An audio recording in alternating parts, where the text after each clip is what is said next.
Ms. Bass. Mr. Goldman, I want to pick up on the president using the powers of his office, in this case in a meeting at the White House, to pressure a foreign country to investigate his political rival. Now that you've had time to step back from the investigation, is there any doubt that the president did, in fact, use a White House visit to pressure President Zelensky to announce investigations of his political rival to benefit his re-election campaign? I will answer that question in a minute, but I would like just to comment to Mr. Buck that the majority staff and no one had any contact with Ambassador Sondland after his deposition. But the answer to your question is yes, Ms. Bass. My colleague, Mr. Deutsch, mostly focused on the period prior to the July 25th call. I'd like to focus on the period after. Following the call, did President Zelensky come to the White House for a meeting? No, he's never come to the White House, and multiple witnesses said that there's a huge distinction between a White House meeting and a meeting on the sidelines of the UN General Assembly where they did meet on September 25th. So has a White House meeting been scheduled? No. So did the president and his associates essentially continue to withhold the White House meeting? And if so, why did they do that? Well, the evidence found that the White House meeting was conditioned on the announcement of these investigations. And so once in mid-August, when the Ukrainians, Mr. Yermak and President Zelensky, decided that they were not going to issue that statement that Rudy Giuliani wanted to include Burisma in the 2016 elections, there was no White House meeting. It soon became clear to them that the security assistance was also at risk, and that took on a renewed importance for them. Well, following the 25th call, the July 25th call, Ambassadors Sondland and Volker worked closely with Mr. Giuliani and the Ukrainians to help draft a statement that the president could make, President Zelensky. Wasn't that right? Yes, and the report say they worked closely, and then there were also phone calls with the White House around the same time that they were working closely. Do you know what that statement was supposed to say, according to Mr. Giuliani and the U.S. officials? Well, the key difference is that it had to include that Ukraine would do the investigations of Burisma, which equaled the Biden investigation, and the 2016 Ukraine interference. But was there concern about doing the investigations, or what? Were they just supposed to make a statement about it? What? Ambassador Sondland very clearly testified that all he ever heard Mr. Giuliani or anyone say is that they only needed the public announcement of the investigations. And so did the committee find that without that public statement that there would be no White House meeting? Yes. So I was struck by how clear the evidence seems to be on this point, and I'd like to play another example. Was there a quid pro quo? As I testified previously, with regard to the requested White House call and the White House meeting, the answer is yes. Everyone was in the loop. Mr. Goldman, did the investigative committees find that Mr. Giuliani played a role in the White House visit being conditioned on investigations? The evidence showed that Mr. Giuliani not only played a role, but that he was essentially the president's agent. He was acting on behalf of the president, expressing the president's wishes, desires. So what evidence did the committee find that corroborated the quote, everyone was in the loop? Well, Ambassador Sondland produced for his public testimony, and I think it's very important in light of the testimony from Mr. Castor a minute ago with Mr. Buck as to how many times that Mr. Sondland did not remember in his deposition, because we agree it was egregious. But the advantage of doing closed depositions is that Mr. Sondland could not match up his testimony. So as other witnesses came in, then he realized that he had to actually admit to more and more stuff. So he did admit to an email that included Secretary Pompeo, Mulvaney. I do want to make a point before my time goes out. We have to think about what is going on today. So President Zelensky is meeting with Putin today. And because of President Trump's actions, Zelensky is in a weakened position to negotiate with the leader of the nation that invaded his country. If our military assistance had been provided as Congress ordered it and the White House meeting, President Zelensky would be meeting with Putin from a position of strength. If you want the support, well, we have to realize that the message that this sends to our allies is our standing in the world. If you want the support of the United States, be prepared to help with President Trump's reelection. President Trump's abuse of power has injured our nation. Thank the chairman. The 299-page Democratic majority report mentions the Intelligence Community Inspector General Michael Atkinson on pages 26, 33, 138, 140, and 143. Mr. Goldman, you were present for the October 4, 2019 transcribed interview of the Inspector General Michael Atkinson, correct? Yes. On pages 53 to 73 of that transcribed interview, the Inspector General's testimony confirms the following: that the whistleblower made statements to the Inspector General under penalty of perjury that were not true and correct. That the whistleblower first made statements in writing under penalty of perjury that were not true and correct. The whistleblower then made statements under penalty of perjury that were not true and correct in his or her verbal responses to the Inspector General's investigative team. Because of the whistleblower's statements in writing and verbally to the Inspector General that were neither true, correct, or accurate, pages 53 to 73 of that sworn testimony reveal that the Inspector General was not able to answer any questions, none from me, about the whistleblower's contact or communication with Chairman Schiff's staff, of which Mr. Goldman is a member. Mr. Castor, do you remember anywhere in this 299-page report that makes reference to the fact that when the whistleblower started this inquiry, he or she did so by making statements under penalty of perjury that were neither true or correct in writing, and then did so again verbally? I don't remember that.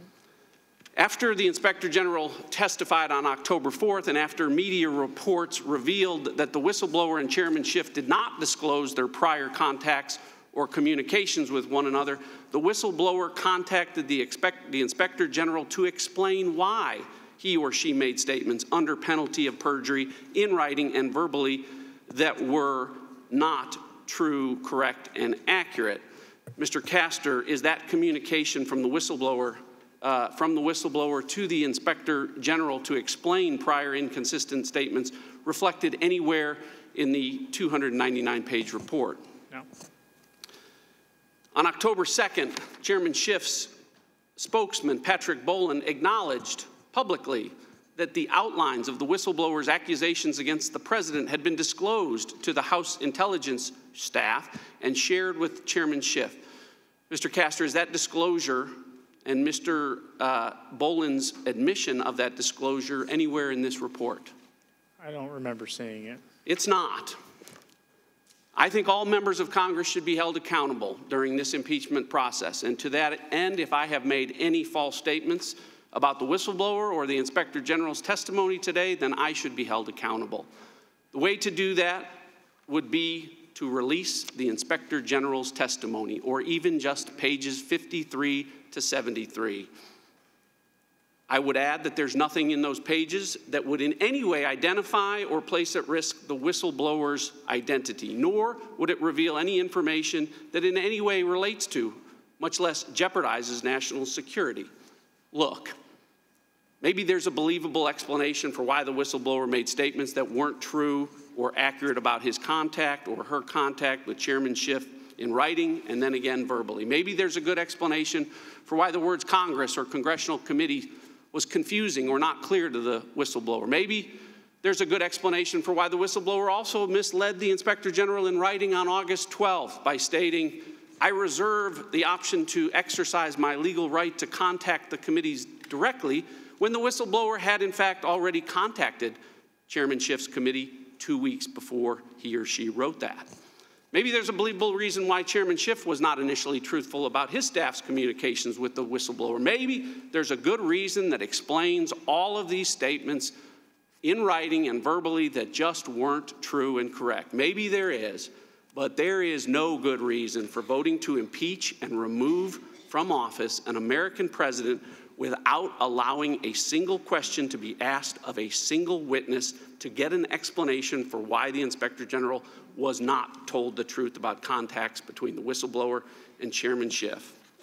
The bottom line is we should all be held accountable, and next November, every member of the House will be asked this question: did you vote to impeach the president without allowing any investigation into why the whistleblower that started it all did so by making statements in writing and verbally under penalty of perjury that were not true? Democrats may not care if that question ever gets answered, but the voters will. I yield back.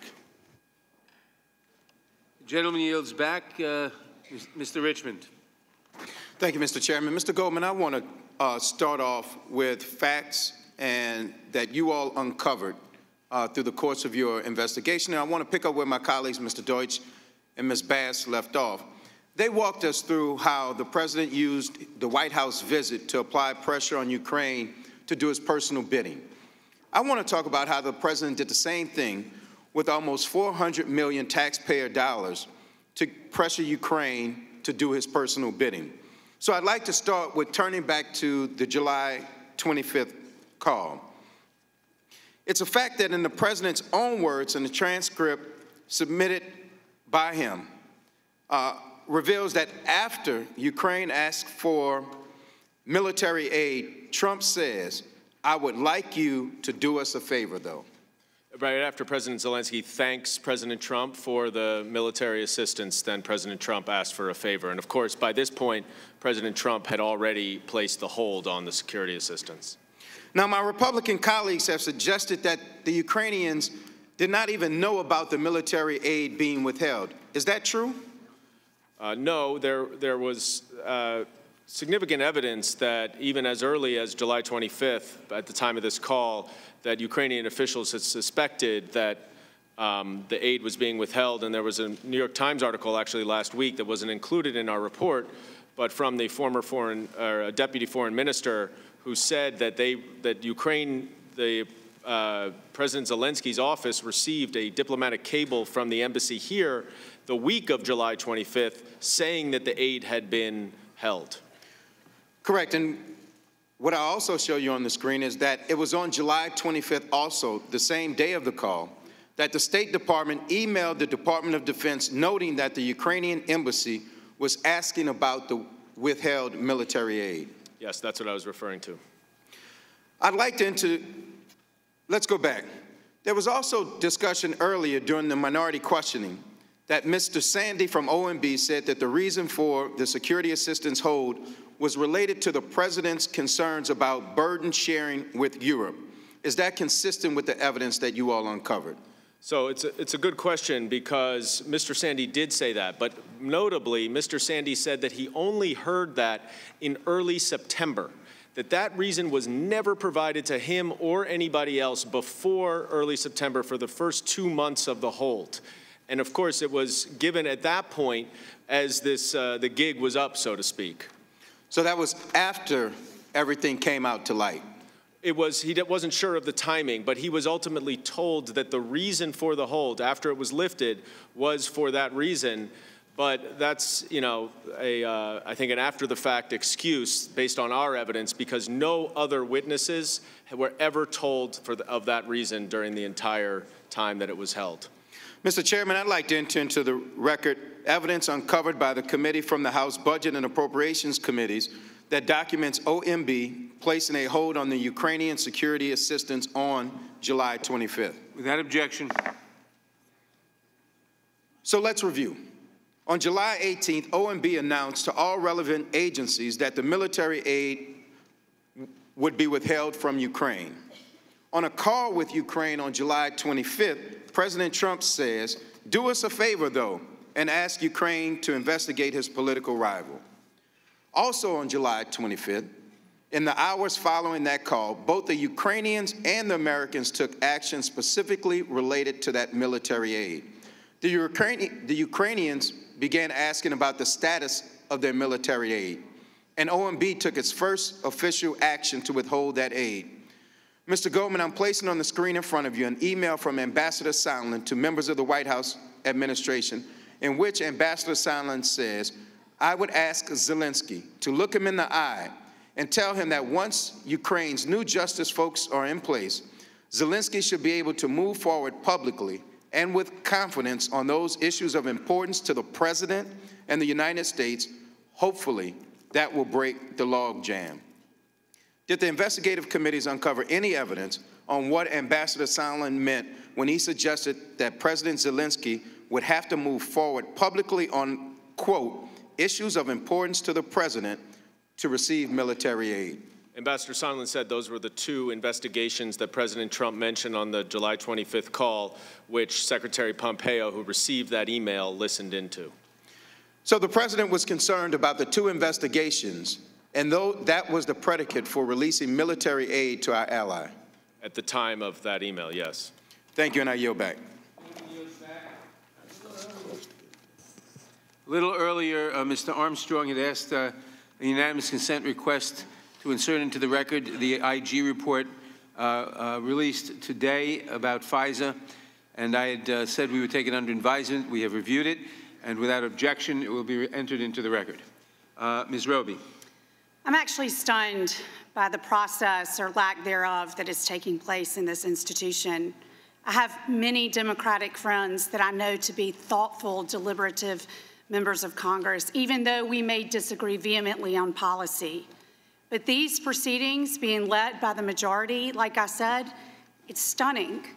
I cannot for the life of me figure out why the majority would approach this in such a way that will forever cast doubt on why and how they chose to affect history with the impeachment of a president of the United States. And now to what has taken place here today. This is just bizarre. As a member of Congress serving on the House Judiciary Committee, I'm asking questions to staff as witnesses before us in an impeachment evidentiary hearing. I mean, no disrespect to staff. We have the most dedicated, hardworking staff, and without these individuals, we most certainly couldn't do our jobs effectively. But we have not and we will not hear from any fact witnesses. Whether you identify as a Republican, a Democrat, or an independent, whether you agree or disagree with the president, whether you like or dislike a president, the American people should be cheated, should feel cheated by the way this is all taking place. This process is more than incomplete, and the American people deserve better. Today, history is being made, and I too believe it is a dangerous precedent for the future of our republic. It is worth a deeper explanation of the issue of a minority hearing. The minority members of this committee have frequently asked the chairman for a minority day hearing, and all members on this side have signed onto a letter to the chairman asking for a minority day hearing. I'd like to quote House Rule 11, Clause 2, whenever a hearing is conducted by a committee on a measure or a matter, the minority members of the committee shall be entitled, upon the request to the chair by a majority of them before the completion of the hearing, to call witnesses selected by the minority to testify with respect to that measure or matter during at least one day of hearing thereon. The wording here is that the minority shall be entitled, not if the chairman deems the minority worthy, but shall be entitled. Mr. Castor, with all of your experience in investigations here in the Congress, is it your belief, based on that experience, that ignoring the minority's stated rights for a hearing under the rules of the House severely undermines the future of this institution? Yes. I'd like to quote what we heard from the Democratic staff, Mr. Burke, in his opening comments. It is the hope that in these discussions, we can put aside political rancor, disagreements, and have a fair discussion. That is far from what has happened here today or the days leading up to this. The American people deserve better than this. And I yield the remainder of my time to Mr. Collins. Thank you. Mr. Castor, we've heard a lot. This is always a good time, I think, to go back and remind people that there are 4 things that really haven't changed. Would you like to at least remind us about everything that's been discussed? Well, there's 4 things that will never change, and that is the transcript is complete and accurate. It shows no quid pro quo, no conditionality. That's number 1. Number 2, there was no pressure. Both Zelensky and Trump have said that repeatedly. President Zelensky said that at the United Nations on September 25th. He said it in subsequent news articles on October 6th, and October 10th, and December 1st. Number three, the Ukrainians and Zelensky did not know about the pause in aid, at the very least, at the time of the call. And number four, no investigations were announced, the aid was released, and the White House afforded a meeting, and then President Trump met with Zelensky in New York. Do you find it amazing that the majority, one of their key prongs of this whole thing is that they're making the elected leader of the Ukraine out to be a liar? Because if he says that there's no pressure, he's done it on many, many occasions since then, that undoubtedly they believe him not to be truthful. So doesn't that strike you as a little strange, especially in this circumstance? It's unfortunate. It is. It's sad that we're calling an elected leader who is actually working on corruption and other things like that, we're calling him a liar simply because they don't agree with the Democrats' theory of a partisan impeachment. With that, I yield back. The gentleman yields back. Mr. Jeffries. Let's focus on the aid to Ukraine. Mr. Goldman, Congress allocated on a bipartisan basis $391 million in military aid to the Ukraine. Is that correct? Yes, and it was signed by President Trump into law. Does the record establish that the military aid to Ukraine is in the national security interests of the United States? Absolutely. The investigation concluded that President Trump compromised U.S. national security by withholding vital military assistance and diplomatic support. Is that true? Yes. President Trump and his defenders claim that he withheld military aid out of alleged concern with corruption in Ukraine. Let's explore this phony justification. Donald Trump first spoke to the president of Ukraine on an April 21st call, correct? That's right. President Trump never used the word corruption on that April 21st call, true? That is true, and the readout from the White House after the call did say that President Trump talked about corruption. That readout was inaccurate. In a May 23rd letter, Trump's Department of Defense concluded that Ukraine met the anti-corruption benchmarks required to receive military aid from the United States, true? Yes, and if I could just take a second to talk about that, because that's very important. And this goes back to what Mr. Collins was talking about with Vice President Biden. There is absolutely conditionality on aid routinely in all sorts of different ways, but it's done through official policy. And these anti-corruption benchmarks that you're referencing here was a condition of Ukraine getting the aid. But in May, the Department of Defense, in conjunction with the other interagencies, certified that Ukraine was making the necessary progress on anti-corruption efforts to merit the aid. And yet the aid was not released, correct? The aid was subsequently held. It was supposed to be released. DOD announced the release, and then President Trump held the aid without explanation. Mr. Goldman, based on the evidence and testimony that you have reviewed, is there any reason to believe that the president cared about corruption in Ukraine? No, the evidence really supports the fact that President Trump views corruption in Ukraine to be synonymous with the two investigations that he wants. But what the president did care about was a political favor from the Ukrainian government, and that is why he withheld the military aid. True? That he told Ambassador Sondland himself that that is the only thing that he cares about. Now, several witnesses testified as to the real motivation connected to the withheld military aid, including Ambassador Bill Taylor. Here is what he said in his testimony. To withhold that assistance for no good reason other than help with the political campaign made no sense. It was counterproductive to all of what we had been trying to do. It was illogical. It could not be explained. It was crazy.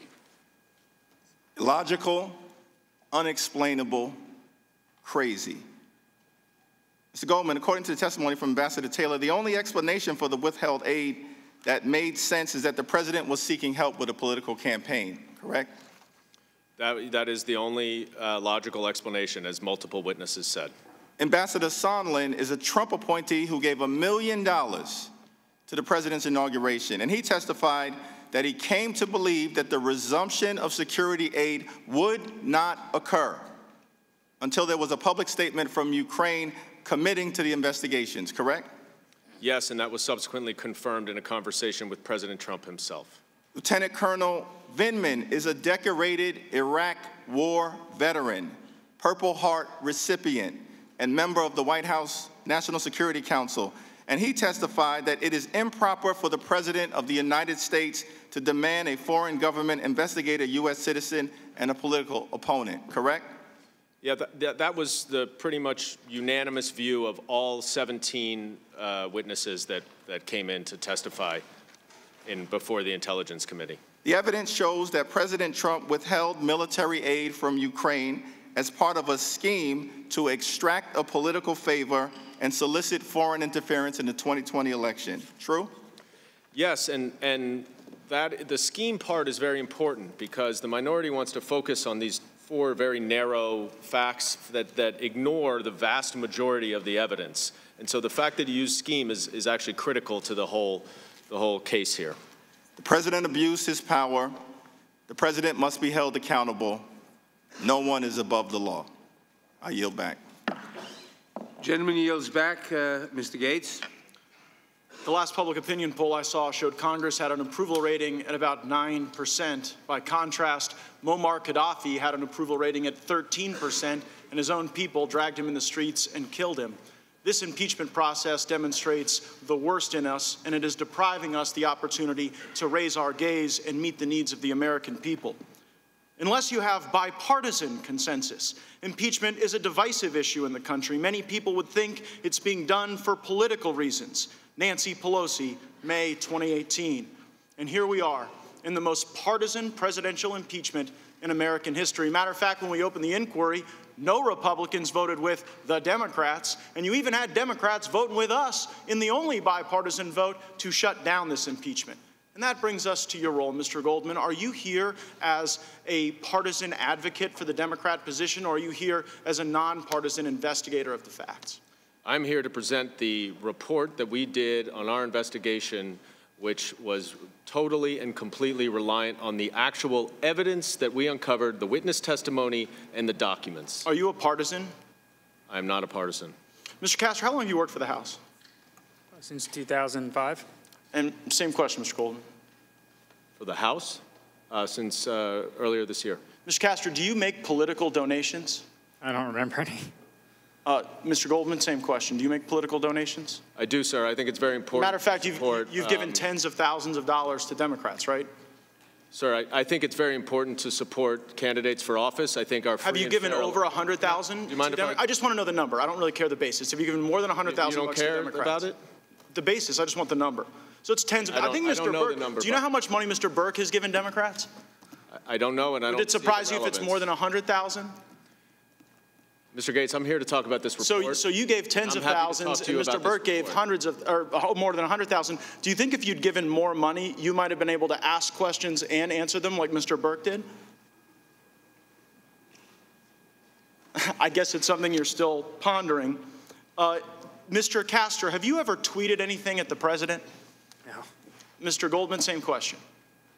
I have made a number of tweets in my private capacity before I came to this job when I was working in the media, yes. Matter of fact, this is one of those tweets, right? And you said, nothing in the dossier is proven false, but in fact, the dossier said that there was a Russian consulate in Miami when there isn't. The dossier said that Michael Cohen had a meeting in Prague when he didn't. The dossier said that Michael Cohen's wife was Russian. She's in fact Ukrainian. And so as we sit here today, where you've, I guess, got a tweet mentioning a P-tape, presenting yourself not as a partisan, hired by the Democrats to pursue the president, do you regret this tweet?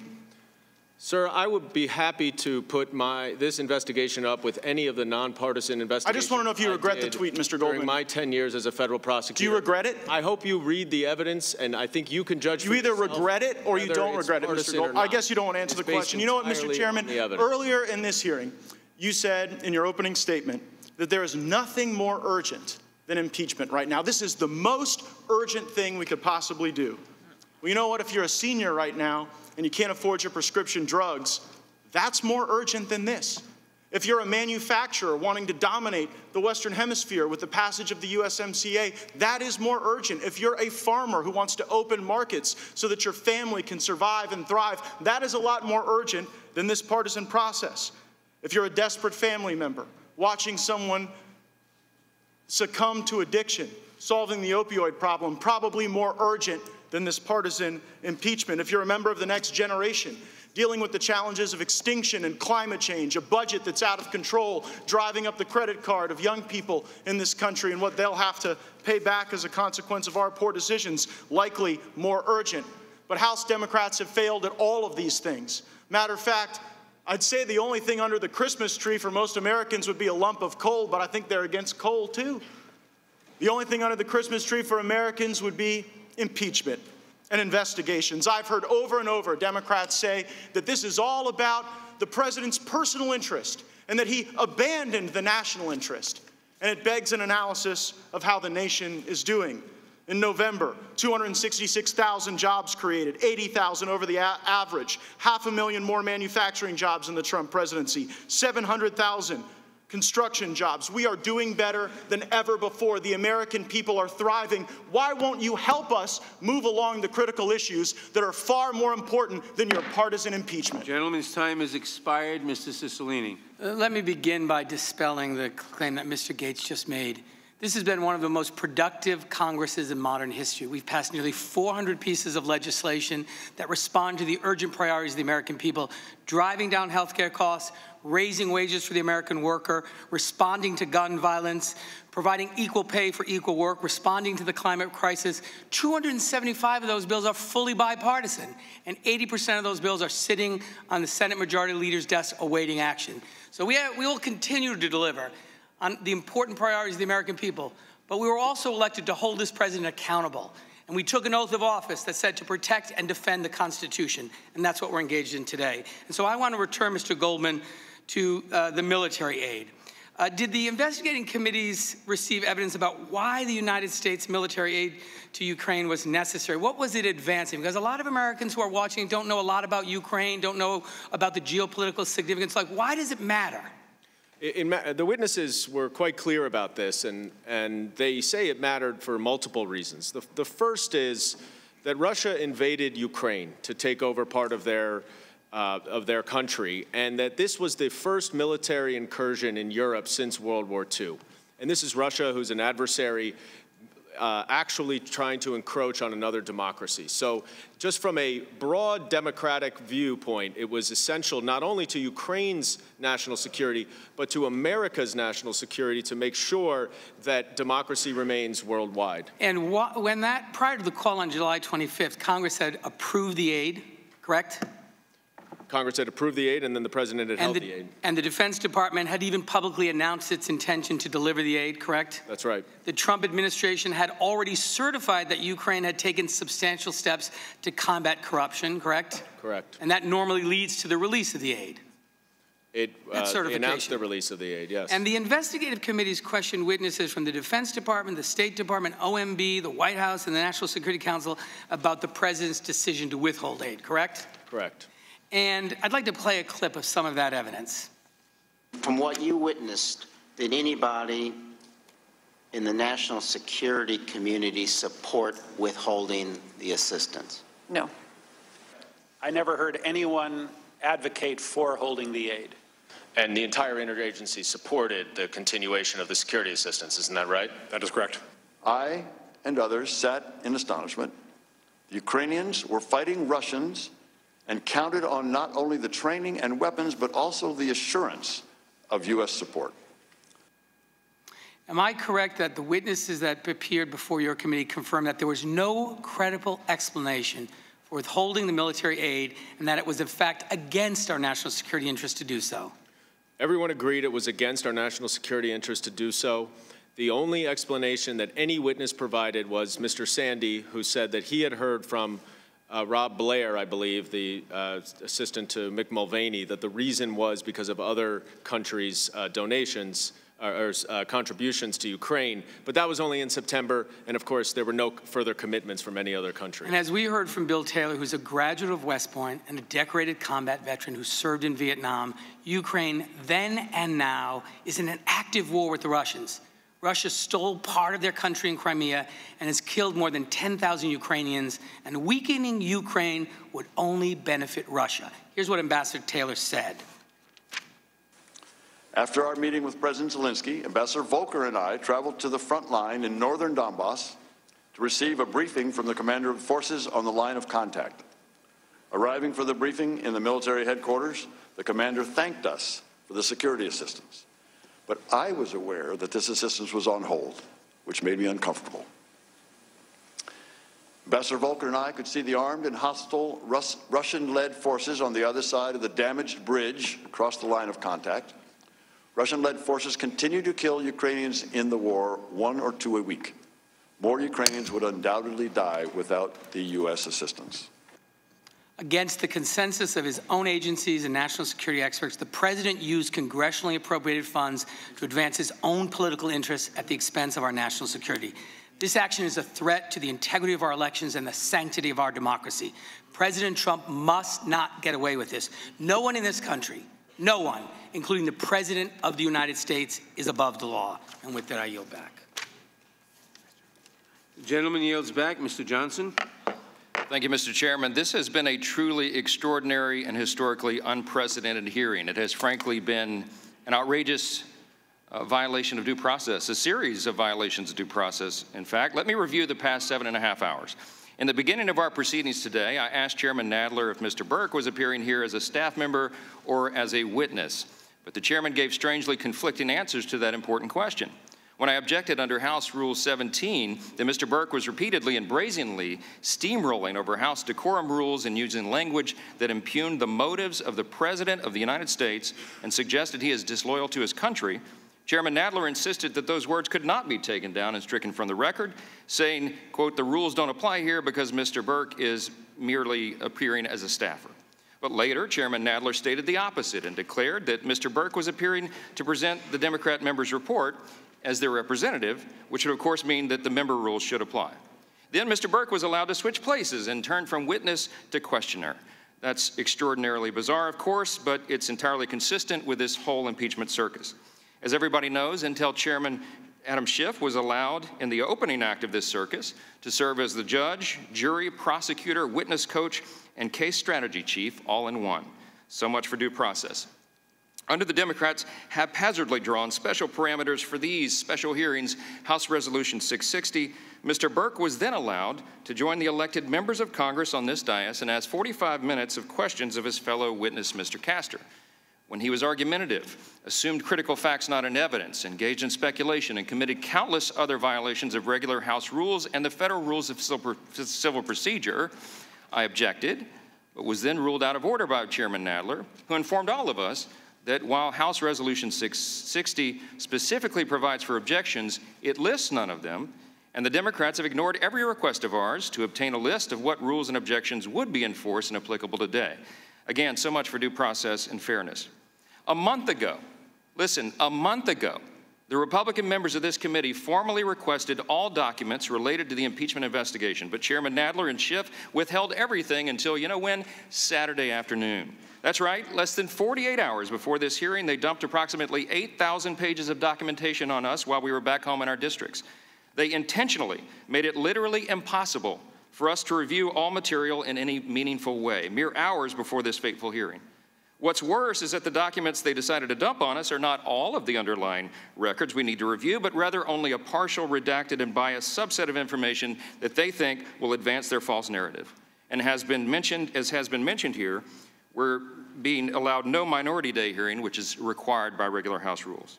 Now, I'd love to cross-examine Mr. Burke himself, but Chairman Nadler's special and still mysterious rules for this hearing won't allow it.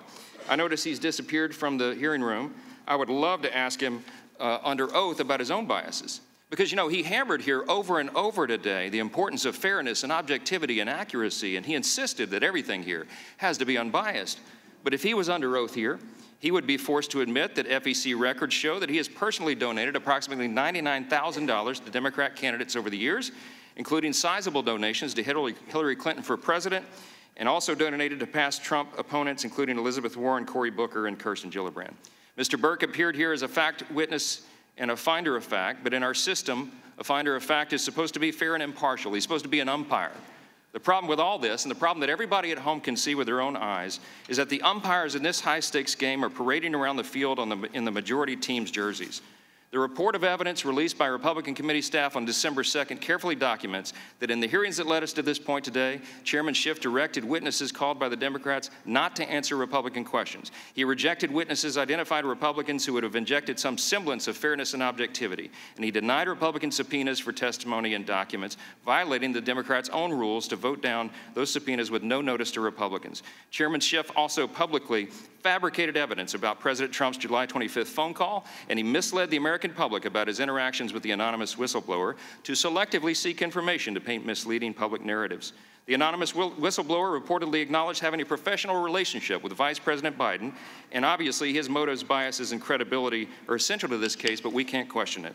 This is not due process. This is not the rule of law, and this is not how to impeach an American president, and this is not how we're supposed to run a country. It can't be. 17 out of 24 of our colleagues over there already voted to proceed with impeachments before we started all this. They've already made up their minds. They were prejudiced before we walked in, but the American people are not. Fairness still matters, truth matters, and the people can see clearly that this is a sham. I yield back. The gentleman yields back. Mr. Swalwell. Mr. Goldman, would you welcome the problem of having 8,000 documents given to you from the White House? It would be a wonderful problem to have. How many have they given you? 0. Mr. Castor, you said earlier that they got the aid. They got the aid. No harm, no foul, they got the aid. But you would agree that although Mr. Sandy said that the presidential concern was European contributions, nothing changed from when that concern was expressed to when they actually got the aid, right? You agree on that? Europe didn't kick in a bunch of new money. Oh, but they did a study. I mean, a study. Okay, yeah. But they didn't kick in new money. You agree on that? Ambassador Taylor discussed that they researched. So you talked a lot about the anti-corruption president that we have in Donald Trump, the person who had a fraud settlement relating to Trump University, the person who just recently, with his own charity, had a settlement related to fraud. Let's talk about that anti-corruption president of ours. Take a wild guess, Mr. Castor. How many times has President Trump met with Vladimir Putin or talked to him? I don't know the number. It's 16. Okay. How many times has President Trump met at the White House with President Zelensky? It's 0. And who is President Trump meeting with at the White House tomorrow? Do you know? I'm not. It's Russian Foreign Minister Lavrov. Okay. Now, Mr. Goldman, withholding aid from Ukraine obviously hurts Ukraine. It hurts the United States. Does it help any country? The witnesses said that that would help Russia. Did you also hear testimony that these acts by the president, while being wrong and an abuse of power, also harmed U.S. national security? Yes. Did you hear anything about how it would harm our credibility? And I would turn you to a conversation Ambassador Volker had on September 14 of this year with a senior Ukrainian official, where Ambassador Volker is impressing upon that official that President Zelensky should not investigate his own political opponents. What was thrown back in the face of Ambassador Volker?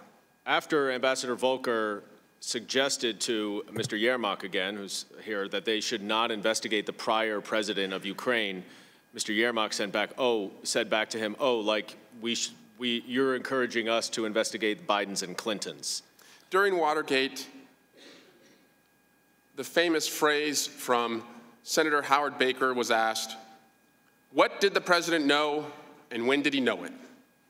There's a reason that no one here has repeated those questions during these hearings. We know what the president did, and we know when he knew it. Mr. Goldman, who sent Rudy Giuliani to Ukraine to smear Joe Biden? President Trump. Who fired the anti-corruption ambassador in Ukraine, Marie Yovanovitch? President Trump. Who told Ambassador Sondland and Ambassador Volker to work with Rudy Giuliani on Ukraine? President Trump.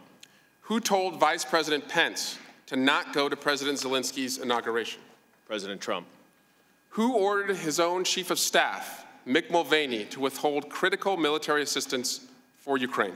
President Trump. Who refused to meet with President Zelensky in the Oval Office? President Trump. Who ignored on July 25 his own National Security Council's anti-corruption talking points? President Trump. Who asked President Zelensky for a favor? President Trump. Who personally asked President Zelensky to investigate his political rival, Joe Biden? President Trump. Who stood on the White House lawn and confirmed that he wanted Ukraine to investigate Vice President Biden? President Trump. Who stood on that same lawn and said that China should also investigate Vice President Biden? President Trump. As to anything that we do not know in this investigation, who has blocked us from knowing it? President Trump in the White House. So as it relates to President Trump, is he an incidental player or a central player in this scheme? President Trump is the central player in this scheme. There's a reason that no one has said, what did the president know and when did he know it? From the evidence that you have presented, Mr. Goldman, and the Intelligence Committee's findings, we know one thing, and one thing is clear.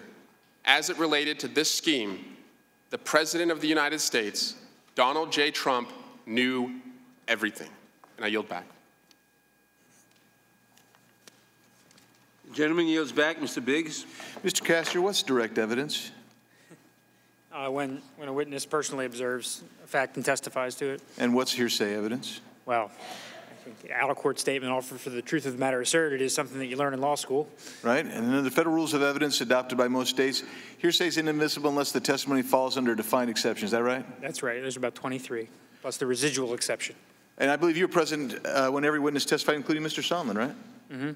And that's a yes? Yes. And much of the Democrats' report and impeachment narrative is based on the Sondland testimony. Is that a fair characterization? A lot of it is, yes. How many times Mr. Sondland mentioned in the Intel Committee's report? Like I said, I did a search, just a Control F, and the name Sondland shows up 611 times. Yeah, and just to refresh your mind, Sondland himself told the world that basically nobody else on the planet told him that Donald Trump was trying to tie aid to investigations.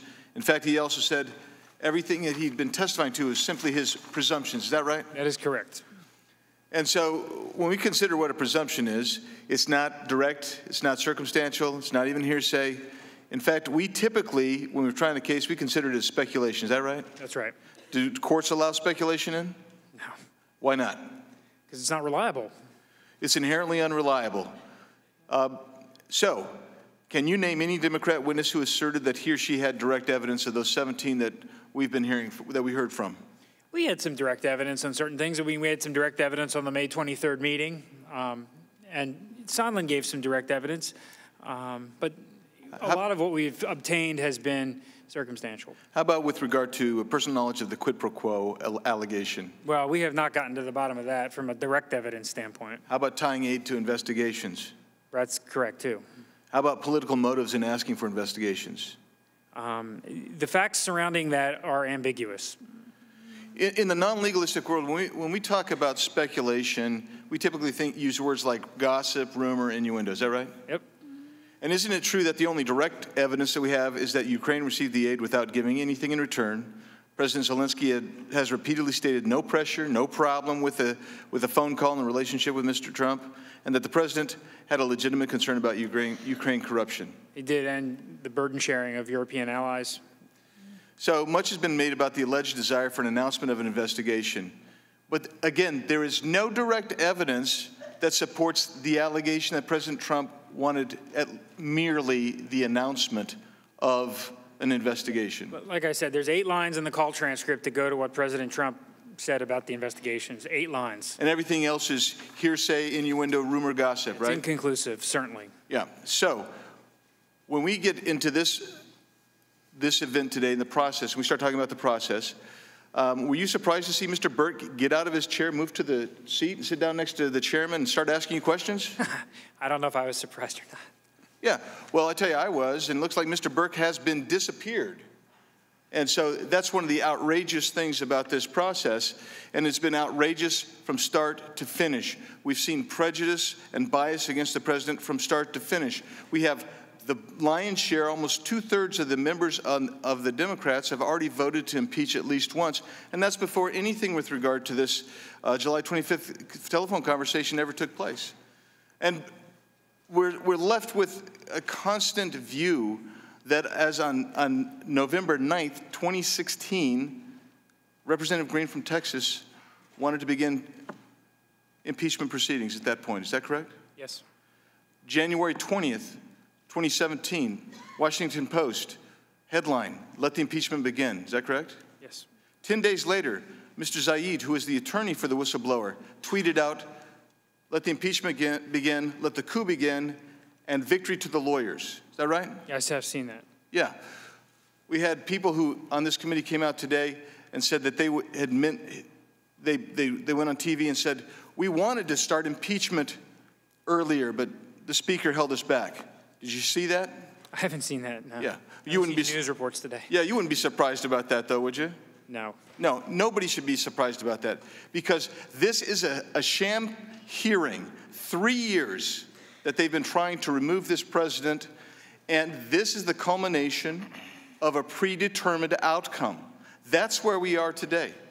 And so with that, we bring it back to the same points. No pressure, no conditionality, and all of the aid meetings calls were received by the Ukrainians. With that, I yield back. Gentleman yields back. Mr. Liu. Thank you, Chairman Nadler. Let's just cut through all the Republican arguments today and make things very simple. No one else in America could do what Donald Trump did and get away with it. No American elected official can call up a foreign government official and ask for an investigation of a political opponent. No one sitting on this Judiciary Committee can call up a foreign government official and ask for help in a re-election campaign.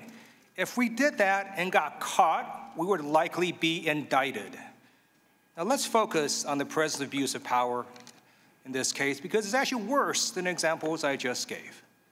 And I know that I first swore an oath to the Constitution when I joined the United States Air Force on active duty. And the 3 core values I learned were integrity first, service before self, excellence, and all we do. I'd like to focus on the first 2, integrity first and service before self, because it's ingrained in all military members that we cannot mix official duties with personal private gain. So, Mr. Goldman, in this case, the $391 million at issue, that wasn't Donald Trump's money. That was U.S. taxpayer funds. Is that right? Yes. And certainly the president should not use our taxpayer money for his own personal benefit, and especially not to leverage it for his own re-election campaign. Isn't that right? That's correct.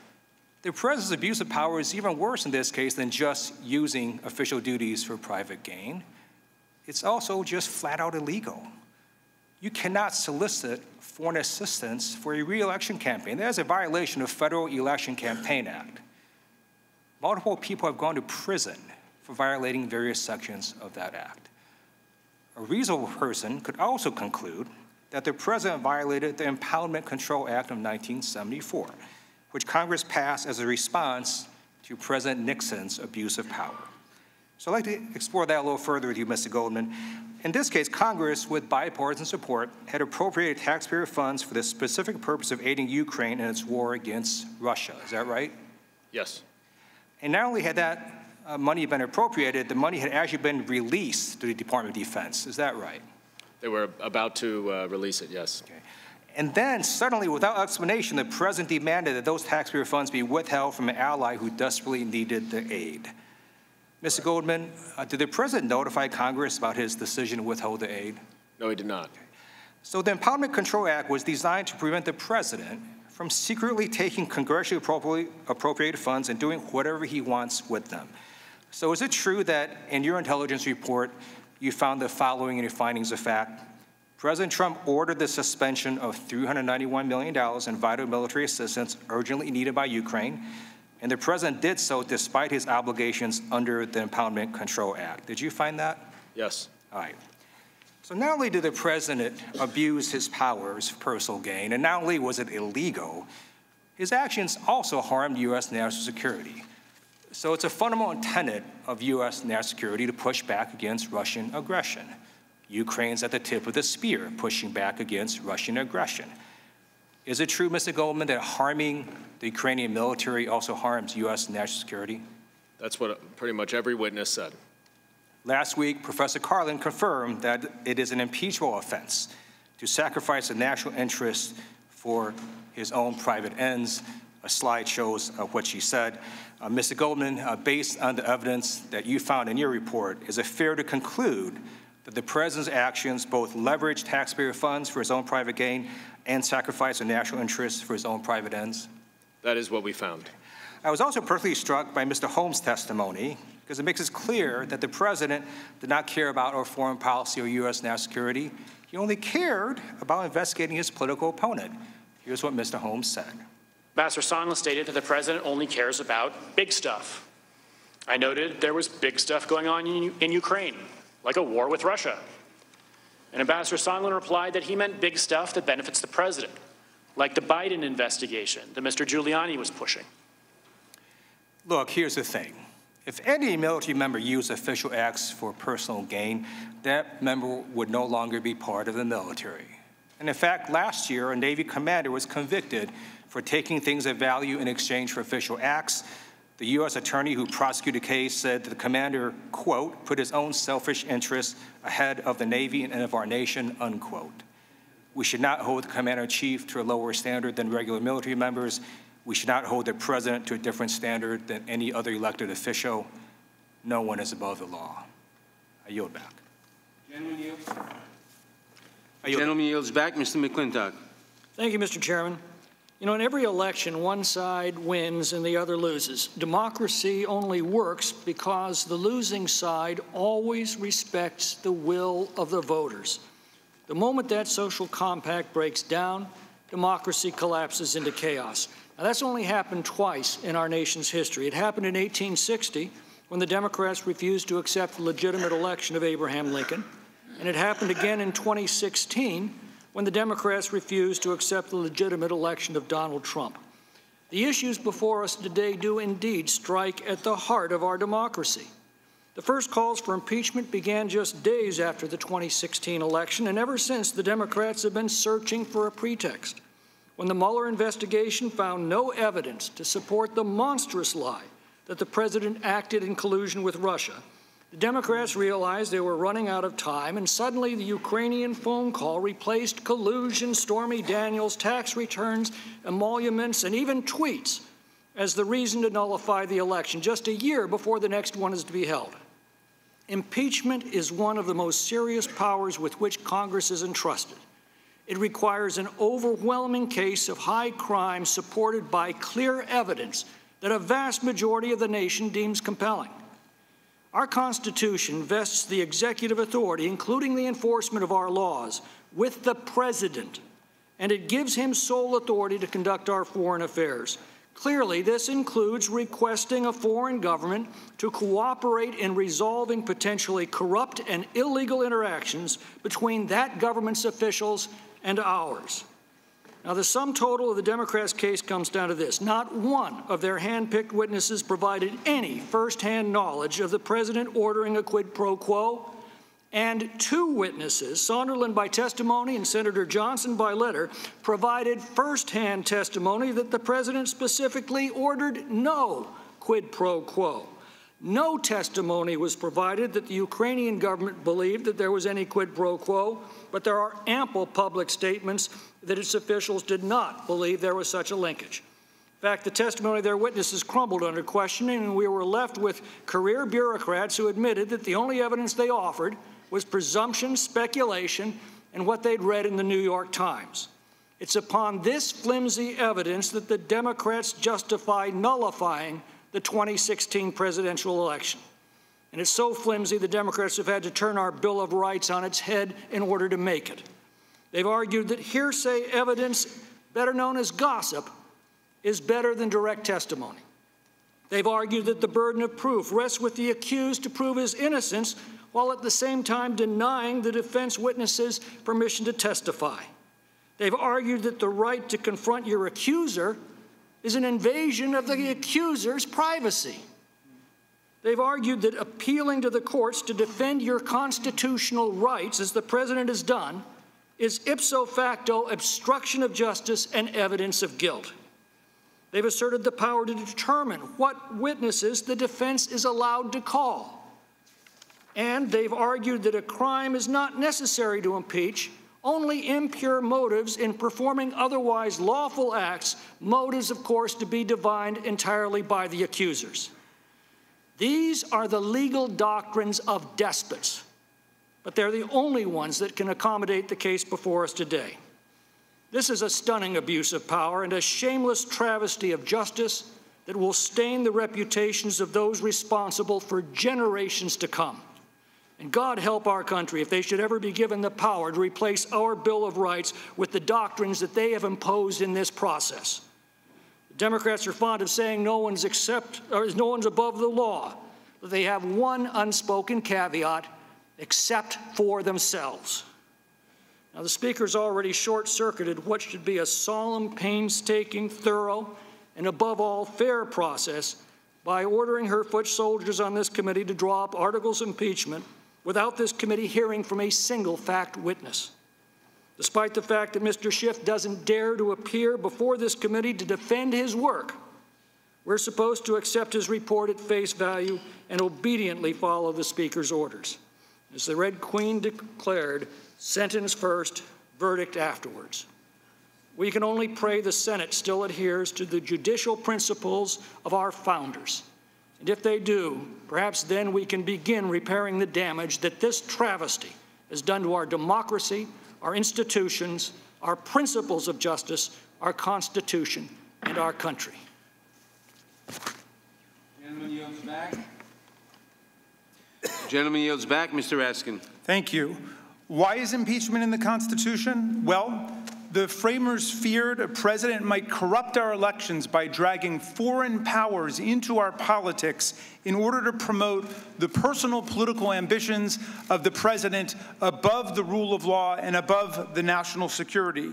The framers set against a potential tyrant's boundless thirst for power the people's representatives here in Congress and the people's own democratic ambitions, our self-respect, our love of freedom and the rule of law, our fierce constitutional patriotism.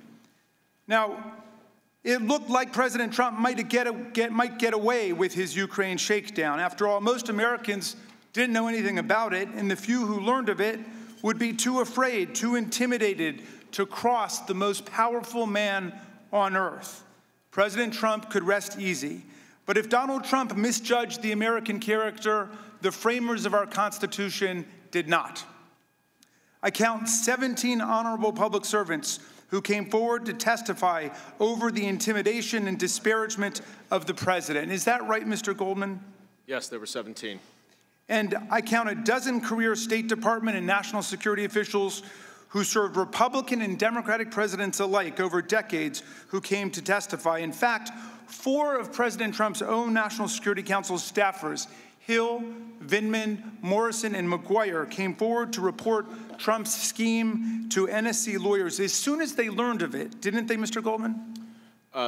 Morrison and Vindman went to the lawyers as soon as they learned of it, yes. They went to the lawyers. And that moved me a lot because my father was a staffer on the National Security Council under President Kennedy. And he said the most important thing you can bring to work with you every day is your conscience. And he devoted his career to the idea that people must speak truth to power when power becomes a clear and present danger to democracy and to the people. So I want to talk about 2 of the many honorable government witnesses who went under oath and stood up for the truth. Mr. Goldman, who is Dr. Fiona Hill? Dr. Fiona Hill was the senior director for the Europe and Russia Directorate at the National Security Council until July of this year. And she was President Trump's senior advisor on Russia? Correct. Her family had fled both Nazi Germany and Soviet Russia? I think her family actually came from England. It was Marie Yovanovitch who had... that was Ambassador Yovanovitch. Yes. Dr. Hill voiced her concerns to the NSC's lawyers on July 10 and July 11th, long before anyone on this committee knew about it. Why did she go to report what she had learned? What motivated her? She was concerned that Ambassador Sondland and Mick Mulvaney were entering into essentially a transaction whereby the Ukrainians would open up these investigations for President Trump's political interests in return for getting the White House meeting that President Trump had offered. And I want to talk about Deputy Assistant Secretary George Kent, who served as a career Foreign Service officer for more than 27 years under 5 different presidents, Democrats and Republicans alike. And he wrote or updated notes to file on 4 different occasions to record his grave contemporaneous concerns about the president's conduct. Mr. Goldman, what were the events that led Mr. Kent to draft these notes to his file? There were several. There was a conversation at the end of June where several American officials had indicated to President Zelensky that he needed to go forward with these investigations. There was one on August 16th, I recall, that he talked about. But you bring up a very important point, which is all of these State Department witnesses in particular, and frankly almost all of the witnesses other than Ambassador Sondland, took unbelievable meticulous notes. I would have dreamed for a witness like that as a prosecutor. And it makes for a very clear and compelling record and clear and compelling evidence that's based on contemporaneous notes. So do we have Mr. Kent's notes in this process? We have no State Department records, including these memos to file, the notes, Ambassador Taylor's first-person cable, and emails. There's so many documents that the few that we have gotten have been so helpful to the investigation. Why do we not have them? The State Department refused to provide them, notwithstanding our subpoena, under the president's direction. You know, in authoritarian societies like Putin's Russia or the Kingdom of Saudi Arabia, people are terrified to speak out about the crimes of their political leaders. But in the United States, a lot of people are not afraid, even though President Trump has tried to intimidate or silence them. And he is trying to make our country more like Russia, and we can be thankful that you found a lot of heroes who stood up for the truth in our Constitution. I yield back. Gentleman yields back. Ms. Lesko. Thank you, Mr. Chairman. My first 2 questions are for the American people. America, are you sick and tired yet of this impeachment sham? And America, would you like Congress to get back to work and actually get something done? Because I sure would. Mr. Castor, the rest of the questions are for you, and I would like yes or no answers if possible. Mr. Castor, my first question is important. Did any of the Democrats' fact witnesses establish that the president had committed bribery, extortion, or a high crime or misdemeanor? Good heavens, no. Mr. Castor, the Deputy Assistant to the President of the National Security, Mr. Morrison, listened in on the phone call. He testified that he was not concerned that anything discussed on the phone call was illegal or improper. Is that correct? Yeah, he was worried about leaks. Several Democrat witnesses testified that it is fairly common for foreign aid to be paused for various reasons, including concerns that the country is corrupt and taxpayer dollars may be misspent. Ambassador Volker testified that this hold on security assistance to Ukraine was not significant. Is that correct? Yes, a number of witnesses also said the same thing. Former U.S. Ambassador to Ukraine, Marie Yovanovitch, testified that in Ukraine, and I quote, corruption is not just prevalent, but frankly is the system. Is that correct? Yes, all the witnesses confirmed the environment is very corrupt. Mr. Castor, Ukraine energy company Burisma Holdings had a reputation in Ukraine as a corrupt company. Is that correct? Big time. According to New York Times, Hunter Biden was part of a broad effort by Burisma to bring in well-connected Democrats during a period when the company was facing investigations. Is that correct? Yeah, the New Yorker also had a pretty extensive report on that as well. Obama's Deputy Assistant Secretary of State, George Kent, testified that he raised concerns directly to Vice President Biden's office about Hunter Biden's services on Burisma's board. Is that correct, yes or no? Yes. Mr. Castor, In the July 25th call, President Trump referenced Joe Biden bragging about how he stopped the prosecution.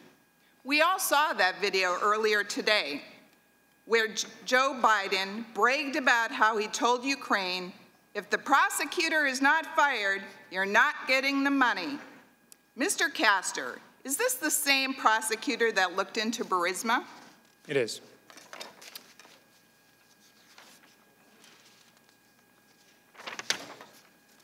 In a similar scheme, Obama Assistant Attorney General said, and I quote, awarding prestigious employment opportunities to unqualified individuals in order to influence government officials is corruption, plain and simple. Mr. Castor, here is another key question. Given that, 1, Burisma had a reputation of being a corrupt company, 2, Obama's own State Department was concerned about Hunter Biden serving on Burisma's board at the same time that Vice President Biden was acting as the point person to Ukraine, and 3, Obama's Assistant Attorney General said in a similar scheme that there was corruption, plain and simple.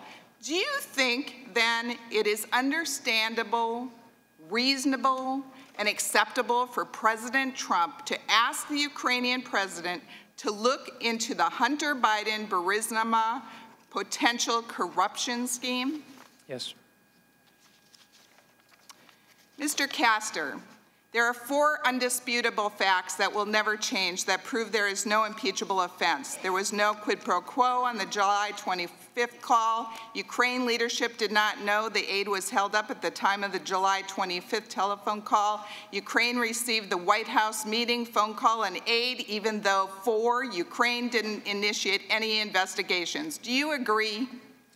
Ukraine received a meeting with Vice President Pence in Warsaw and a meeting not at the White House but at the in New York at the United Nations. Mr. Castor, did Mr. Turley testify in the past hearing that this impeachment inquiry has not passed Chairman Nadler's 3-pronged test? He did. Thank you. Now I yield back. Thank you. The gentlewoman from Washington is recognized. Thank you. Mr. Goldman, let's focus on the Republican claim that President Trump withheld military aid to Ukraine because he was supposedly concerned about corruption rather than the fact that he abused his office for personal gain. And let me be clear, we actually do not have to read the president's mind on this. As your report notes on page 10, and as we will see on television, he told us himself exactly what his intent was. What exactly do you hope Zelensky would do about the Bidens after your phone call? Exactly. Well, I would think that if they were honest about it, they'd start a major investigation into the Bidens. It's a very simple answer. So the first and best witness about the president's corrupt intent was Donald Trump. There is also plenty of corroborating evidence, so let's just review some of the basic facts that we've already established. First, President Trump does not even mention the word corruption during either of his calls with President Zelensky, and he disregards all of the talking points that were prepared for him on corruption by the National Security Council. Second, investigations of the Bidens and a debunked conspiracy theory about the 2016 election were not supported by official U.S. policy. And third, Congress authorized military aid to Ukraine. Ukraine passed all the checks that the United States established to ensure that it was taking appropriate actions to fight corruption, and there was unanimous consensus among the State Department, Department of Defense, and National Security Council that the president should release the military aid that Ukraine critically needed to fight Russian aggression. So, Mr. Goldman, between the time that President Trump put a hold on military aid to Ukraine and then released the aid, the president never conducted an actual review or corruption assessment on Ukraine, did he? That is correct. There was no witness testified that there was any review or any investigation of any sort related to the Ukraine aid. And isn't it also true that the Defense Department actually determined not to conduct a review on Ukraine after the president froze the military aid because Ukraine had already met all of the corruption benchmarks in May of 2019. Yes, and everyone involved in Ukraine policy believed that they were on the right path, and President Zelensky in particular. And in addition to Ukraine having satisfied all the relevant corruption assessments prior to U.S. military aid being withheld, there is significant witness testimony that both the State Department and the Ukrainian embassy actually advised that a White House meeting with President Zelensky would help further an anti-corruption agenda, correct? Both the anti-corruption agenda and the fighting the aggression from Russia. And in fact, President Trump's budget actually cut funding for fighting corruption in Ukraine. Now, Mr. Castor argues that President Trump withheld military aid to Ukraine because he was skeptical of foreign assistance in general. But in both 2017 and 2018, didn't President Trump release military aid for Ukraine without any complaints about corruption? That's correct. So, Mr. Goldman, the president was perfectly fine giving military aid to Ukraine in 2017 and 2018, but somehow not in 2019. So what changed? Joe Biden started running for president. Vice President Biden started running. So the sequence... And I would add the Mueller report came out, which did not, even though it did not charge the president, it implicated the president and his campaign in welcoming the assistance from Russia and utilizing it. And the sequence of events and all the corroborating evidence makes it crystal clear that President Trump didn't care about corruption at all. In fact, as he told us himself on national television, he simply cared about his own politically motivated investigations into his political rival. And you saw the clip where Ambassador Sondland picked up the phone, called President Trump, and then Mr. Holmes asked him what the president thought about Ukraine, and quickly, what was Mr. Sondland's answer? Mr. Sondland said the president does not give a bleep about Ukraine. He only cares about the big stuff, meaning the Biden investigation that Mr. Giuliani was pushing. And by the way, just to add, that is a direct evidence conversation between President Trump and Ambassador Sondland on that day, and there are many that we have not talked about on the minority side. So we know what President Trump was interested in based on his words, his actions, and witness testimony. The President of the United States wanted Ukraine to announce an investigation into a political rival for his own personal political benefit, to interfere in our election, and he was willing to use U.S. military aid, which is taxpayer dollars, and an essential White House meeting as his leverage. That is unacceptable and a grave abuse of power. I yield back. The gentleman from Pennsylvania is recognized for 5 minutes. Thank you, Madam Chairwoman. You know, in the Navy, we had a saying, bluff, which is bottom line up front. Let me give everybody the bottom line. We're here because Democrats are terrified that President Trump is going to win re-election. That's really what this all comes down to. Let me get into the specifics. We're here dealing with impeachment because Democrats don't want to talk about the red-hot Trump economy. They don't want to talk about the fact that we have the lowest unemployment rates in 50 years. We're dealing with impeachment because Democrats don't want to talk about how the president has worked to protect American companies from Chinese aggression, how he's renegotiated trade deals to benefit American workers, how he's eliminated burdensome regulations that hurt the economy and that help job creators.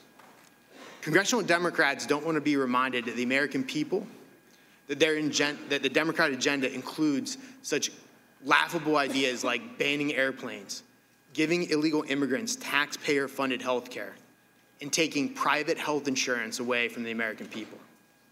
That's really why we're here. This whole process is just a distraction. It's an attempt to hide the far-left radical agenda. So let's talk about the facts. Schiff's report claims the administration froze military aid for Ukraine without explanation.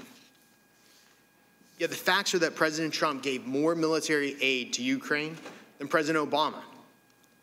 President Obama gave Ukraine well wishes and blankets. President Trump gave the Ukrainians Javelin missiles. That's the difference, and those are the facts. Let's go over some more facts.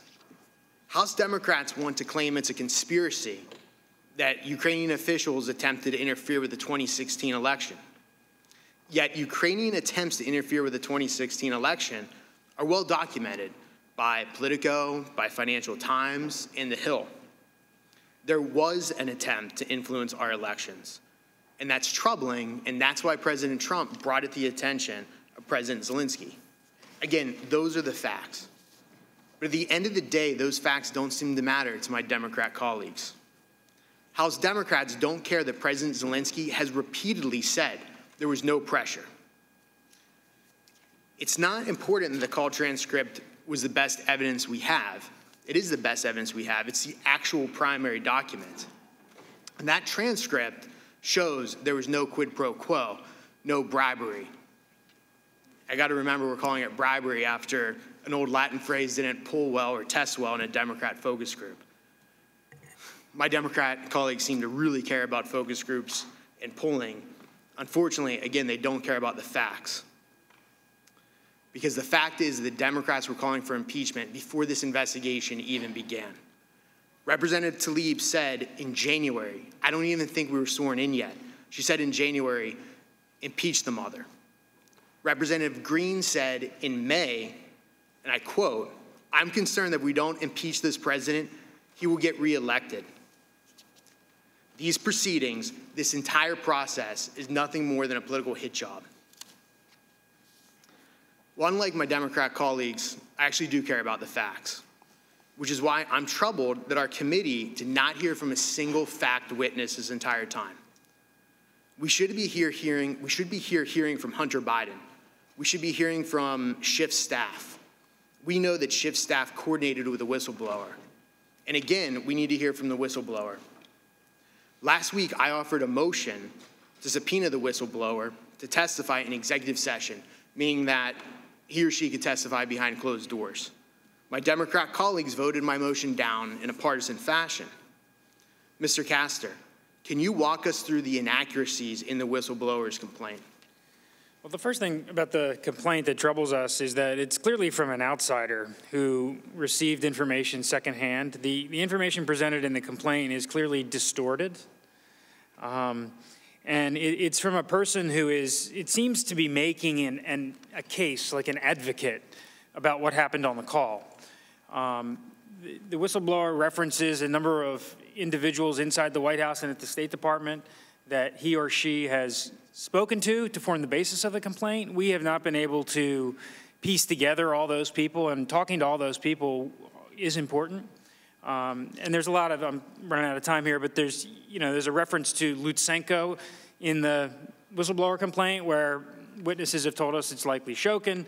Vindman and Morrison's testimony about why they went to talk to the lawyers, very different reasons. Mr. Breckbuell. The gentleman's time is expired. I don't believe he was on the call. But. I recognize the gentlewoman from Florida for 5 minutes. Mr. Goldman, as a member of the Intelligence Committee, I saw significant firsthand evidence that President Trump conditioned our military aid on Ukraine announcing investigations into the 2016 election and the Bidens, and betrayed our national security interests in the process. For example, Ambassador Sondland told us that once the Ukrainians found out about the aid being withheld, it was made, and I quote, abundantly clear to them that if they wanted the aid, and I quote, they were going to have to make these statements. Mr. Goldman, beginning on and around the 25th of July call through September, would you agree that, consistent with the testimony we just reviewed, Ukraine was made aware that to receive our military aid and the White House visit, that they were going to have to make a statement announcing the investigations? Not only were they made aware, but they were made aware either by President Trump's proxy, Rudy Giuliani, or from President Trump himself through Ambassador Sondland, who spoke to President Zelensky and Andrei Yermak on September 7th and told them what President Trump had confirmed to him, that the aid was conditioned on the investigations. And by the end of August, President Zelensky did in fact commit to making that statement on CNN. Is that correct? That's right. Finally, President Zelensky relented after months of trying to not get involved in what he called the domestic U.S. political process, and ultimately recognizing that he had no choice to break the stalemate, as Ambassador Sondland told them, that he ultimately agreed to go on television before before President Trump got caught and released the aid. I'd like to direct your attention to the screen in front of you, which displays, again, a Washington Post article from September 5th. The headline says, Trump tries to force Ukraine to meddle in the 2020 elections, and the article reports that President Trump is, and I quote, attempting to force Zelensky to intervene in the 2020 U.S. presidential election by launching an investigation of the leading Democratic candidate, Joe Biden. Mr. Trump is not just soliciting Ukraine's help with his presidential campaign. He is using United States military aid the country desperately needs in an attempt to extort it. So am I correct, Mr. Goldman, that by September 25th, allegations that President Trump was using military aid to pressure Ukraine to announce investigation was being widely reported? I'm sorry, by what date? September 5th. Yes, well, widely reported. Certainly the aid being withheld was widely reported. And by September 9th, our investigative committees formally announced a congressional investigation into the president of these issues, into the president about these issues. And Mr. Goldman, what day did President Trump release the military aid? 2 days after the investigations were announced and 2 days after the IG, the Inspector General, told the Intelligence Committee that there was a complaint that was being withheld. So then am I correct that as the timeline on the screen in front of you shows, it wasn't until after the whistleblower complaint, after the Washington Post report, and after Congress launched the investigations that President Trump finally released the aid? That's right, and I would just add one thing briefly to the Congressman's point, that it is true that President Trump has given more military assistance than President Obama. And so one would wonder, if he does support military assistance so much, why then is he holding it up for more than 2 months?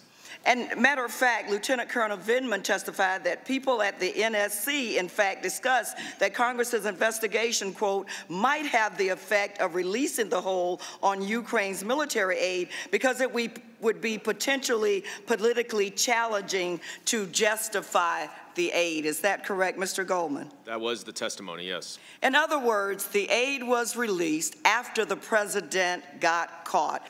You see, everybody counts. But everybody is accountable, up to and including the President of the United States. Thank you, and I yield back. Thank you. The chair. Okay.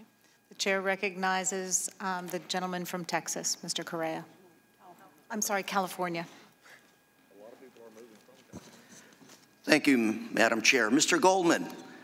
My colleagues keep talking about the fact that the president apparently said, and I quote, no quid pro quo on September 7th in a call with Ambassador Sondland. Mr. Goldman, did you receive testimony about this September 7th call? Yes, we received testimony from 3 witnesses about it, and it gets a little complicated, but that was a consistent refrain through all of the witnesses, is that the president did say no quid pro quo. Well, let's try to clarify it a little bit. Ambassador Sondland described that call to Mr. Morrison that same day, correct? That's right. And Mr. Morrison then reported it to Ambassador Taylor, correct? That's correct, yes. And both Mr. Morrison and Ambassador Taylor took notes of those discussions. They did. Were those notes produced to the committee? They were not produced to us, but the witnesses said that they relied on their notes to provide their testimony. That set of notes was blocked consistent with the president's direction? Correct. And in his recitation to Mr. Morrison, Ambassador Sondland said that President Trump himself brought up the words quid pro quo. That's right. Ambassador Sondland also said that too, yes. And Mr. Goldman, what did the committee make of this fact? Well, it was quite odd that the president would volunteer in response to nothing about a quid pro quo, that there was no quid pro quo. But I think, go ahead. Well, I was just going to say what's even more important is that what he said immediately after that, which is effectively conduct that amounts to a quid pro quo. He said there's no quid pro quo, but you have to go to the microphone and make this announcement. Well, let's talk about that. What did the committee make of the fact that, according to Ambassador Taylor and Mr. Morrison, right after President Trump said no quid pro quo, President Trump then told Ambassador Sondland that Ukrainian President Zelensky would have to go to the microphone and announce the investigations of Biden and the 2016 election interference, and that President Zelensky should want to do that himself? That's right. We had a number of different accounts of this, and I think this is... They're up on the boards here. Right, I see that, yes. Ambassador Taylor said that, Mr. Morrison said something similar. Their understandings of that conversation is that there was a clear directive that there was a quid pro quo, factually, from the conduct, from the actions. And we've talked a lot today about the words, and that Zelensky said no pressure, and Trump said no pressure and no quid pro quo. But as an investigator, as a prosecutor, you need to look at the actions to understand what those words mean. And that's why this call in particular is so important. So let's go further. As we've discussed, multiple individuals reacted with concern to President Trump's call with Ambassador Sondland. Do you recall Mr. Morrison's reaction? Mr. Morrison said that he was shocked, I think, and that he... Sinking feeling? Sinking feeling, correct, and then he went and then talked to the lawyers at the direction of Ambassador Bolton. Correct. And Mr. Goldman, Ambassador Taylor also testified that he concluded that the military aid was conditioned on Zelensky announcing the investigations, and he testified that this was illogical, crazy, and wrong. Is that right? That was what Ambassador Taylor testified to, yes. Now, my colleagues have also pointed out that on September 9th, text message from Sondland reflecting that President has been crystal clear that there is no quid pro quo. Mr. Goldman, am I correct that Ambassador Sondland has now testified that prior to sending his text, he himself came to believe that the aid was conditioned on the announcement of investigations? Yes, Ambassador Sondland's subsequent public testimony revealed at least two things that were precisely false, that were not true in that text message, including that there was no quid pro quo of any kind when he testified, and we saw the video earlier, that there absolutely assuredly was as it related to the White House meeting. And this September 7th call and the September 9th text occurred after the press reports, that is, after the press reports that President Trump was conditioning military aid on investigations of his political rival. Is that correct? Yes, and it also, this text occurred after Ambassador Sondland relayed President Trump's message to President Zelensky. Mr. Goldman, did the Investigative Committee receive any other evidence relevant to the credibility of the President's assertion that there was no quid pro quo? We received a lot of evidence, and all of the evidence points to the fact that there was a quid pro quo. Thank you. I yield. Mr. Chairman, I have a unanimous consent request. Or Madam Chairman. Can you please hold it until Madam after Chairman. I do my questions? Thank you. It'll be very brief. It's just unanimous consent. I recognize myself for 5 minutes.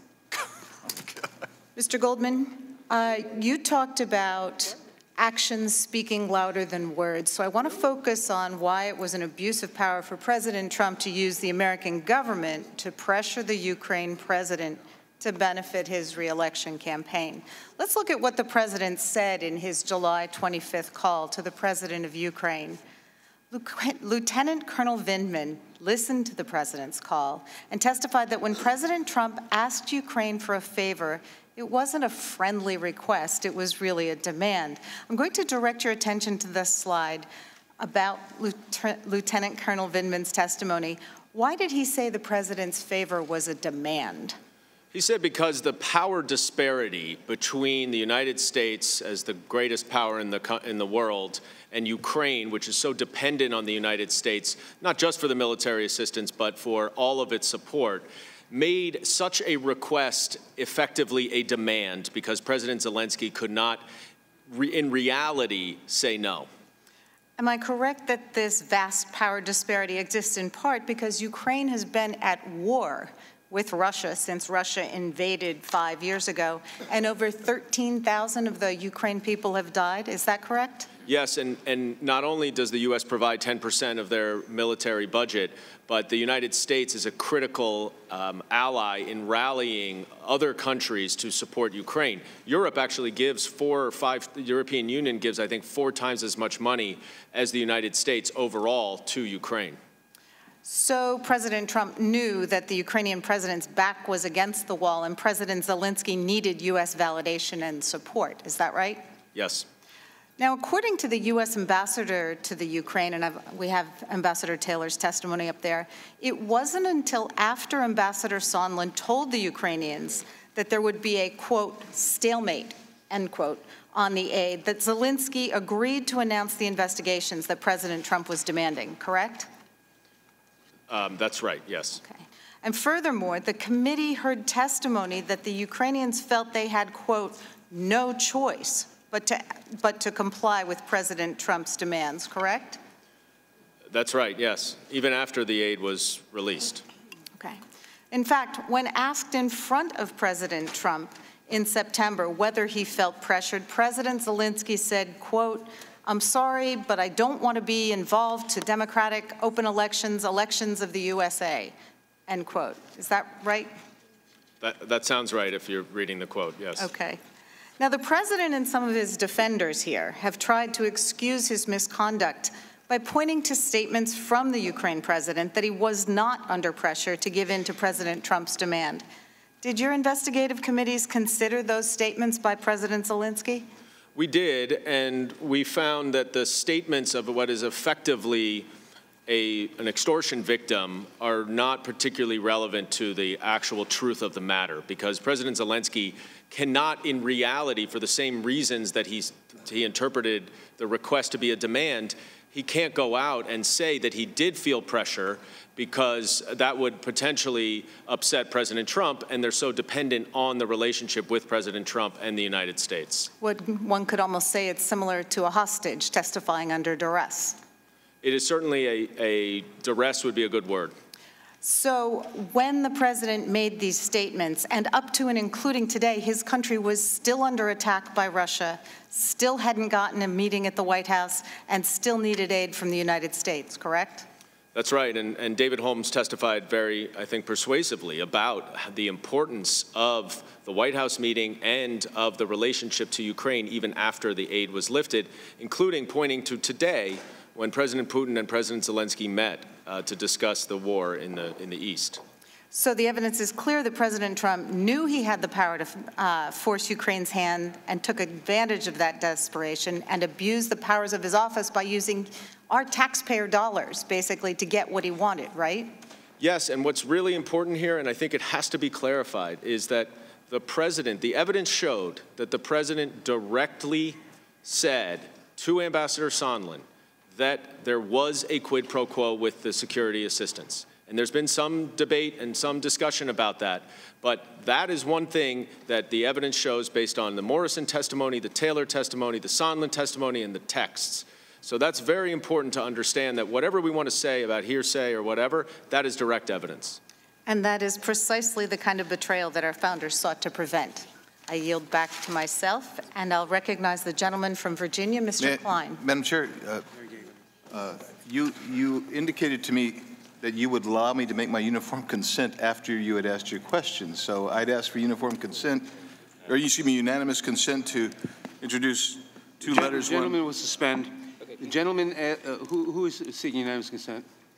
For what are you seeking unanimous consent? Mr. Chairman, I have two letters addressed to you, one December 4, 2019, and one December 5th, 2019. Without objection. Thank you. Mr. Chairman. The gentleman from Virginia, Mr. Klein. Mr. Chairman, I have a brief parliamentary inquiry regarding scheduling. The gentleman from Virginia is recognized. Thank you, Mr. Chairman. Last week, I expressed concern regarding the deeply flawed and partisan process the Democrat majority has been undertaking during this impeachment inquiry. Mr. Chairman, I'm particularly reminded of your quote, "There must never be a narrowly voted impeachment or an impeachment substantially supported by one of our major political parties and largely opposed by the other."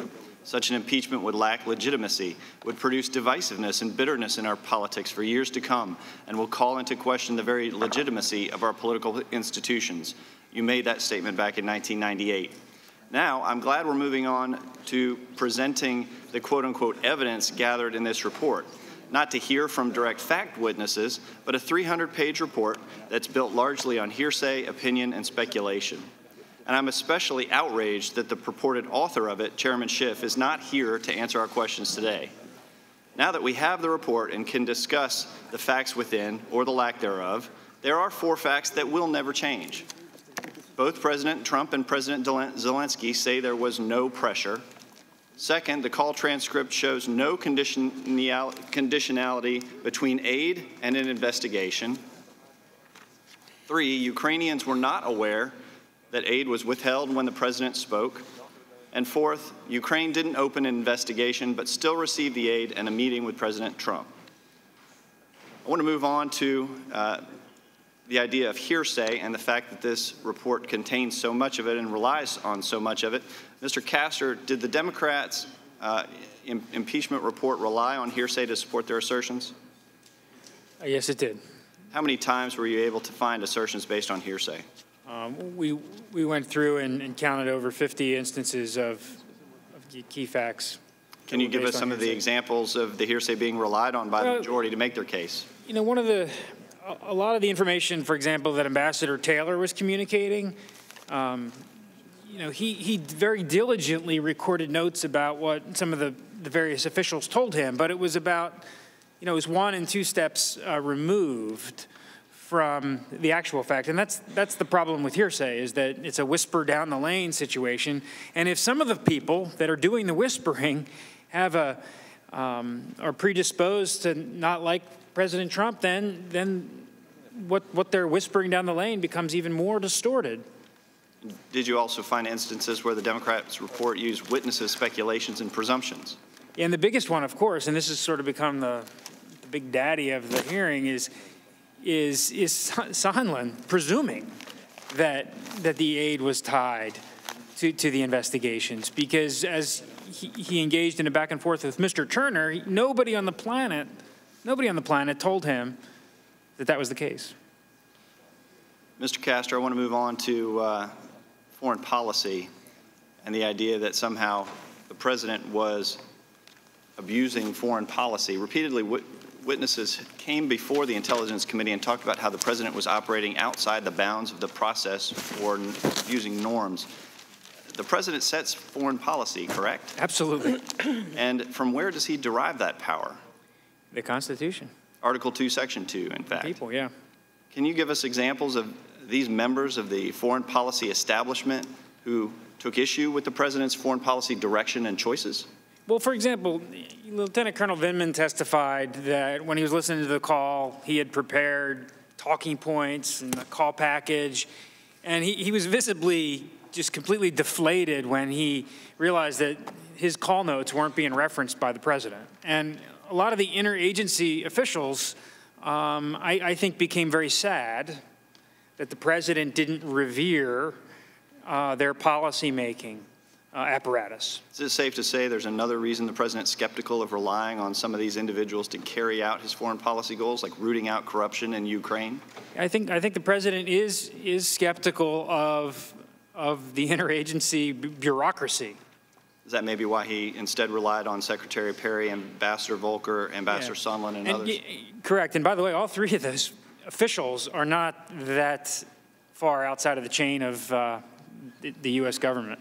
Would it be appropriate in any investigation of corruption in Ukraine to exempt or remove, say, a political supporter? Certainly would be. Would it be inappropriate to remove a political opponent?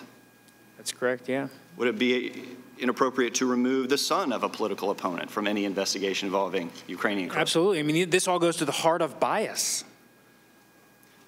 Thank you for those answers. Mr. Chairman, I go back to what you said this morning about the facts being undisputed. I would argue that the facts, in fact, are disputed. And what you contend are facts are, in fact, not. They are witness presumptions, hearsay, and speculation. And the facts here are, in fact, that this is the shortest impeachment in U.S. history, based on the thinnest of evidentiary records and on the narrowest grounds. Mr. Chairman, this impeachment process is a farce and a stain on the committee and on the House of Representatives, and I yield back. The gentleman yields back. Ms. Garcia. Thank you, Mr. Chairman. As we just heard, the President and his supporters have claimed that the investigating committees are relying on hearsay and that they have failed to obtain first-hand accounts of the President's conduct. Now, I'm a former judge, and you, Mr. Goldman, a former prosecutor. We know what direct evidence is. Mr. Goldman, my Republican colleagues have suggested there is no direct evidence. Is that true? No, there's a lot of direct evidence, and a lot of the evidence that they say is hearsay is actually not hearsay. Indeed, it is not true. Now, I don't want to relive a law school evidence class. Instead, I'd like to go over some examples with you, and please tell me if they are direct or indirect evidence. Ambassador Sondland and Mr. Volker both testified that on May 23, 2019, President Trump told him to, quote, talk to Rudy about Ukraine. Is that direct evidence? Yes, technically. Well, not technically, but yes. Thank you. And then we have the memorandum of the July 25th call between President Trump and President Zelensky. Is that direct evidence? Yes, that is. So there is direct evidence that President Trump asked President Zelensky to look into these investigations and directed both President Zelensky and U.S. officials to talk to his personal attorney about those investigations, correct? Yes, and if I could just jump in here on the July 25th call, because these 4 facts that we keep hearing about that are not in dispute are, 3 of them are completely wrong. So one of them happens to be that there's no quid pro quo mentioned in the July 25th call. There is absolutely a quid pro quo when President Zelensky says, I also wanted to thank you for your invitation to visit the United States, specifically Washington, D.C. And then he says, on the other hand, I also want to assure you that we will be very serious about the case and will work on the investigation. That is the quid pro quo that President Zelensky was informed of before the call. So that's wrong. It's also wrong that no Ukrainians knew about the aid being withheld at the time of the call, even though that doesn't even matter. And then finally, there was no White House meeting ever provided. So the third or fourth fact. So I do think that that just needs to be clarified, particularly as we're focusing on what direct evidence is. Well, let's give some more examples. We also heard the testimony of 3 of the individuals who participated in the July 25 call. Is their testimony direct evidence of what happened during that call? Yes, although I would say the call record is better evidence than their... And the day after that call, David Holmes testified that on July 26, he overheard the president ask Ambassador Sondland whether President Zelensky was, quote, going to do the investigation. Is that direct evidence? That is direct evidence. And after the July 25 call record was released, the president got on the White House lawn and again declared that Ukraine should investigate a potential political opponent's family, the Bidens. Is that direct evidence? Yes, it is. His own words. Now, that seems to me like that's a lot of direct evidence. Mr. Goldman, was there other direct evidence that the committee relied on in addition to these? Well, there's a lot of evidence that I would call direct evidence because it's not hearsay. If any of the people involved in the scheme are talking to each other and they relay what someone else said, that is not hearsay. That would be in court a co-conspirator statement, and that would be admissible.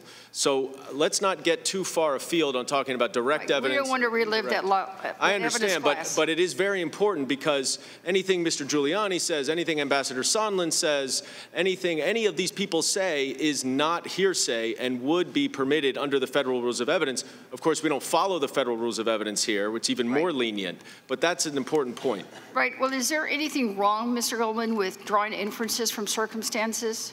Courts tell juries to draw inferences every single day in every single courtroom. That is how you determine what the evidence shows. So when Ambassador Sondland draws inferences from the fact that there is no explanation for the aid, the fact that the White House meeting has already been held up because of the investigations, and determines that that's the reason why the security assistance is also held up, that is a natural, logical inference that every jury draws across the country. Well, I agree with you. I'm just disappointed that rather than to respond to the serious, factual, direct, and undisputed evidence before us, my colleagues continue to make unfounded arguments about the process.